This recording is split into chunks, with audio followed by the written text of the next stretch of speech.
नमस्कार शेतकरी मित्रांनो, मी हवामान अंदाजक ढोकणे उंबरेकर, तालुका राहुरी, जिल्हा अहिल्यानगर. आपण जर आता हवामान परिस्थिती जर संबंधी माहिती पाहिली तर दक्षिण भारतामध्ये जो जो दिटो हा चक्रीवादळाचा अंश आहे तो संपत आलेला आहे. आज आहे 4 डिसेंबर 2025. तर आज थोडंसं काय होईल की याचा परिणाम थोडा होणार आहे. तर दक्षिण कोकणामध्ये 4 आणि 5 तारखेला थोडा ढगाळ वातावरण आणि हलका शिडकावा यामधून होण्याची शक्यता आहे.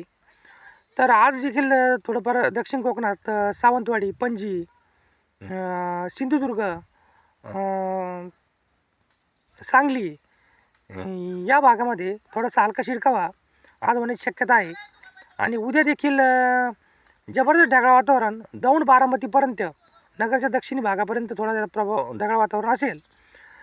जबरदस्त ढगाळ वातावरण पंढरपूर, सोलापूर या भागामध्ये दौंड बारामतीपर्यंत असणार आहे.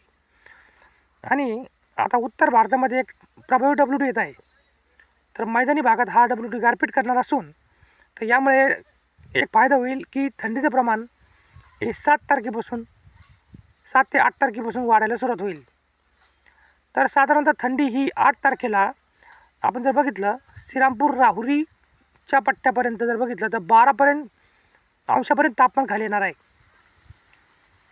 नगर शहर जर सिटीची आपण जर माहिती पाहिली तर त्या भागामध्ये 14 तापमान खाली येणार आहे. म्हणजे पश्चिम महाराष्ट्र आणि दक्षिण कोकण या भागामध्ये 14, 15, 16 या दरम्यान तापमान असेल. आणि विदर्भाचा विचार केला तर विदर्भाच्या उत्तर भागामधून आणि पूर्व विदर्भ या भागामध्ये थंडीची लाट अधिक असणार आहे. 12, 13, 11 गोंदियाचं तापमान खाली येत आहे. तर 8 तारखेपासून आणखी थंडीमध्ये वाढ होईल.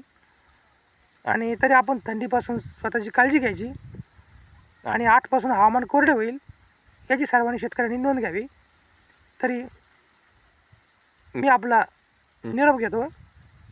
धन्यवाद शेतकरी मित्रांनो.